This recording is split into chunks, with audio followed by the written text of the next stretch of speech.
Wet weather tires, huh? Got grooves in them. They're made to race in damp conditions. Not like rainy hurricane, like damp. You know, like moisture. So why, NASCAR, did you not use them? For context, I'm currently recording this at this very moment. I will give you guys update, but I'm like if I change the recording, but I'm recording this at 5:01 p.m. It has been about 30 minutes, I think, 35 minutes since NASCAR has red flagged the race, and there was 82 laps to go at the moment of the red flag. There have been, like I said, around 30 minutes have passed. I'm pretty sure you wouldn't have finished the race, but let's just take some math. Lap time around 30 seconds, right? So you could definitely complete, with no cautions, around 60 laps of racing. We'll throw in cautions in there, wet weather racing as well. Let's say you could complete like 30 to 40 laps of racing. But the point is, you can race. Yeah, NASCAR has just not decided to do that. With the greatest respect, that a referee from Norway is the strongest official you can put down. This is supposed to be... Before we talk about the race like as a whole, here's the situation as of 5:02 p.m. as I am recording this. And I don't think it's going to change, which is why I've started recording, because NASCAR's already made the mistake. Even if they do go back to racing, I'm still going to leave this part of the video in because they've made the mistake already. The mistake is that the wet weather tire has been brought to NASCAR in order to allow the teams or the cars or the drivers, whatever, to race in damp conditions. Not technically wet conditions. When they could race in like wet conditions, would say like a road course. But in oval racing, it's damp conditions. Even at Martinsville, you can't really, it cannot be actively raining while they are on these tires. If it's sprinkling and if the track is damp, then it is okay for the wet weather tire. That is according to NASCAR, according to Goodyear. That is what they have been saying, is that is what you can do with this tire. And it just seems like now that NASCAR is just very hesitant to do that, and they only want to use the wet weather tire when it's basically almost dry on the racetrack. Really? For the past 30 minutes, the racetrack, and guys, there's proof. You can ask people at the racetrack. You can ask the drivers and the teams. You could look with your own 2 sets of eyeballs. The track was damp. The rain was sprinkling to light at most for a solid 25 minutes. Now, as of 5:03 p.m., it has picked up a little bit. So, as of 5:03 p.m., would you be still racing? Probably not. NASCAR probably would have called it by then. However, there was a nice 25-minute gap where you had a simple damp racetrack. All you had to do was call the cars onto their pit boxes, which they currently are, change the tires to wet weather tires, which takes less than a minute, and then go back out on the racetrack and race. And you would have been able to race for 20, 30, 40 laps before you might have had to bring them back in.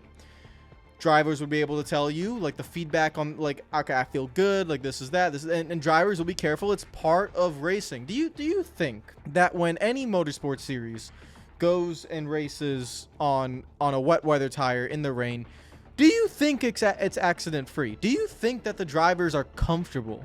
No. The whole point of racing in the rain and making sure it's safe is just to make sure it's not dangerous.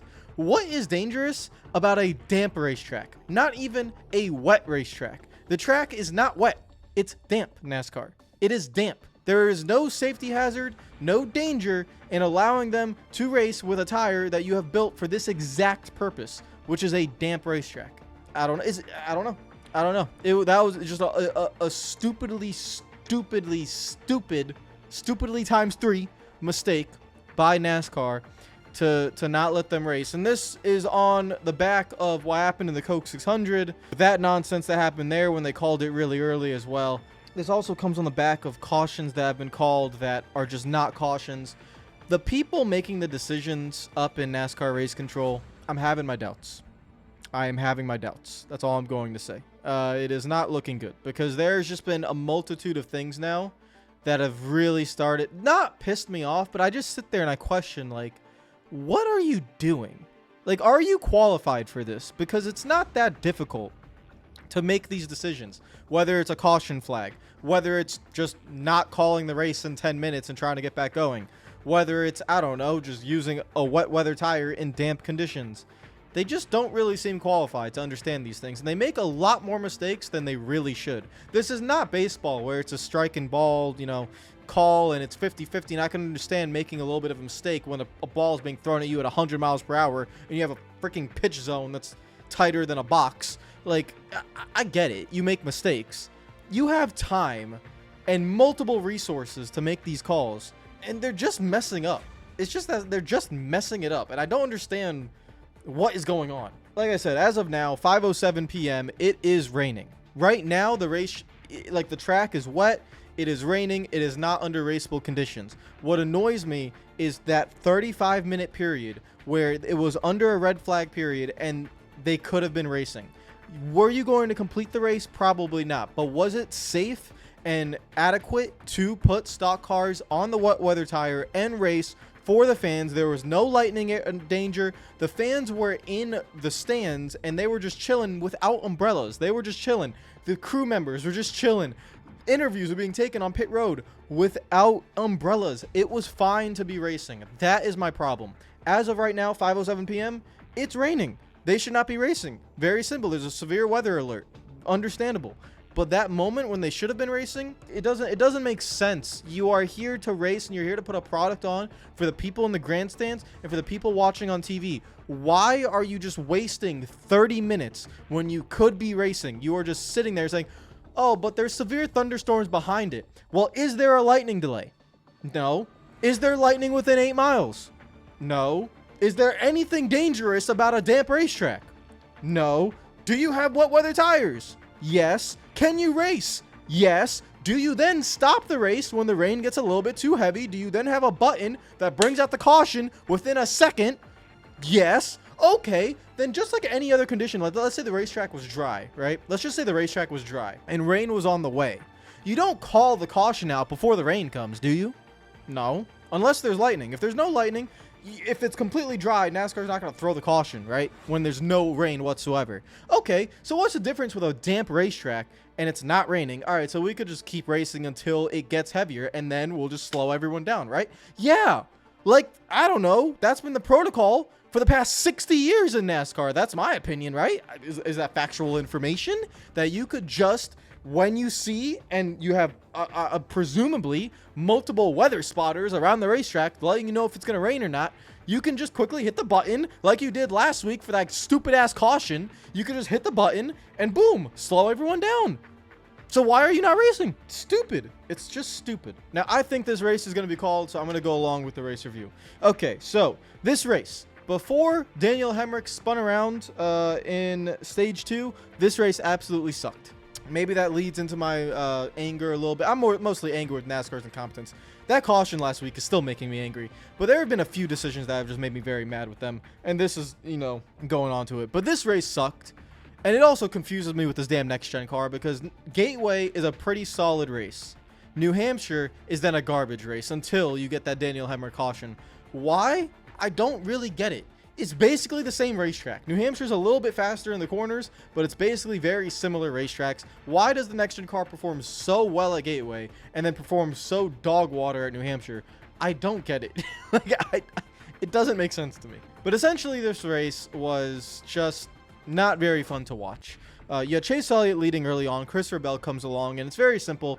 You have the Fords and Toyotas that are looking very strong. Logano, all the Gibbs cars. Josh Berry was doing extremely well. He drove from 10th all the way up to 2nd. So Berry was doing extremely well. So, he was the only SHR car doing extremely well, to be fair. But it looked like the Fords and the Toyotas, Ryan Blaney as well, obviously, doing well. And then all the Gibbs cars. Hendrick cars were there. Chase Elliott was kind of hovering around the top 7 the entire race. Byron kind of struggled, in my opinion. Larson running outside the top 10 for the majority of the race. So the Hendrick cars were not really on it. And then you had the adventures of Kyle Busch running back in 30th.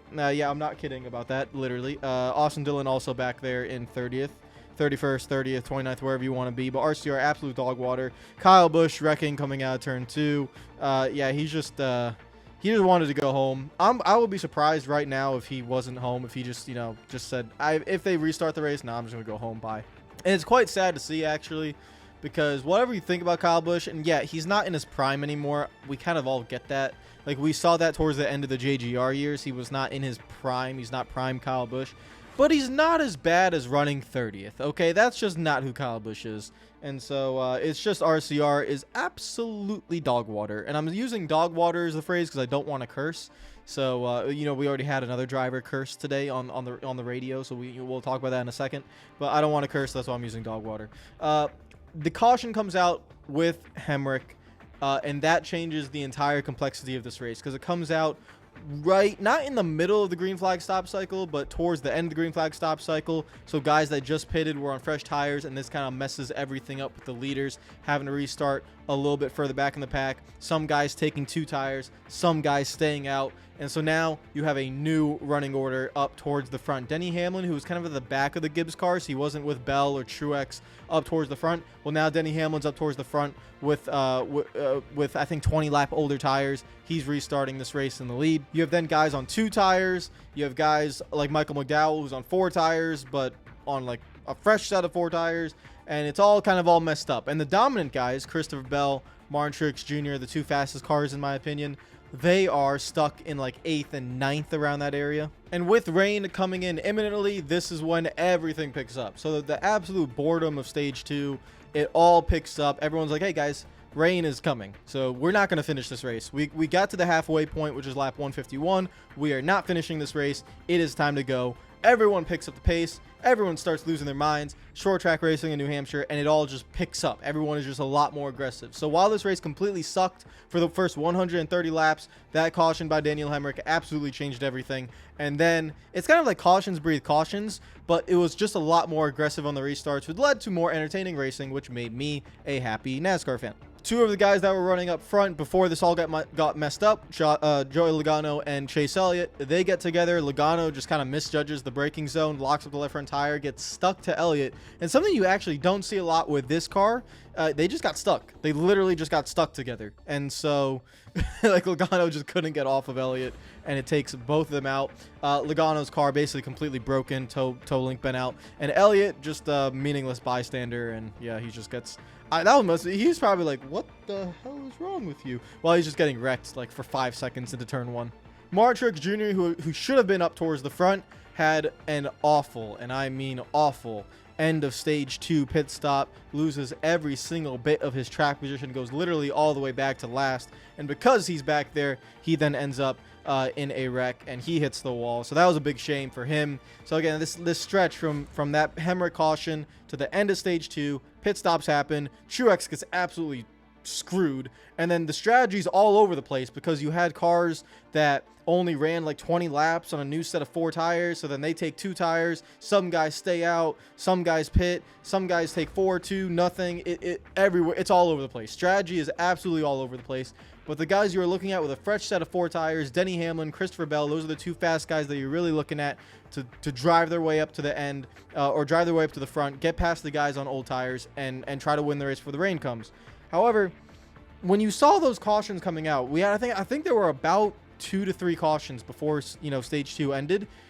I actually thought you might have stayed out. If I was Denny Hamlin, well, not Denny Hamlin because he was kind of on already old tires, but if I was Christopher Bell, I was thinking I might stay out here. I might just stay out because you know you're going to have guys like Larson and guys like Reddick and other guys like Michael McDowell and Justin Haley and a lot of these other guys are going to take 2 tires on pit lane. They're going to jump you. I thought maybe Bell should stay out because he had a car fast enough, in my opinion, on old tires to stay in the lead for the majority of time needed for the rain to come. That's a hindsight decision. I was thinking it at the time. I was like, if I'm Christopher Bell, I stay out. Honestly, I think I stay out. But he decides to come down pit lane, and it means like he has to go through Denny Hamlin on 4 fresh tires. He has to go through a lot of guys on 2 tires. He has to go through Reddick and Larson and everyone. And I don't think it's going to work out. Obviously, in the race results, as I think this race is going to be called, Bell is currently running in 9th place. Denny Hamlin was able to get up to 3rd, But again, more cautions, and it just means the rain is just coming closer and closer and closer. Kyle Busch then wrecks again off the exit of turn 2. This is the same time where Tyler Reddick is saying that it's raining. Caution comes out. Tyler Reddick is in the lead after battling with Larson and battling with Blaney and battling with Hamlin. Denny Hamlin and Kyle Larson raced each other really hard for about 2 laps, where Denny Hamlin just basically ran Larson up the track in like 3 to 4 straight corners. That was kind of weird, and if I was Larson, I would have been a little bit ticked off, because I'm fine with you, like, let's say driver perspective, I'm fine with you running me up the racetrack if I'm on your outside once, but you do it twice or 3 times, and I'm just like, okay. I think Larson just thought it was maybe hard racing, or he just didn't want to hear about it, because on the radio, Cliff Daniels gets on and he's like, dude, you just let him run all over you. You got to, like, stick up for yourself. And Larson just goes, shut the bleep up. I don't know if that was, if he agreed or if he was just annoyed. And I think Larson was just annoyed, to be honest. And that's the race, because then they come down pit lane with sprinkling to light rain conditions. NASCAR puts them in the pit box. They tell them to shut the engines off, put the covers on, and then it stops raining. And you have a damp racetrack, and you can put wet weather tires on. And then it maybe sprinkles again. Again, you could still put wet weather tires on for a 20-minute period. They should have went back racing. They didn't go back racing. And as of 5:19 p.m., they have not called the race. I have Steve Letarte talking in my ear right now with the NBC broadcast. But they should have definitely tried. They should have definitely tried to get back going. Now it's completely done. They're not going to get back going. Just, you know, daylight is running out, the rain and everything. It's not going to happen. So, update from the track, it's raining and water is wet. It hasn't been official yet, but I'm calling it. Tyler Reddick is your winner at New Hampshire, and if I'm wrong, then you're never going to see this version of the video, but I'm telling you right now, I'm pretty sure I'm correct. So here are your race results.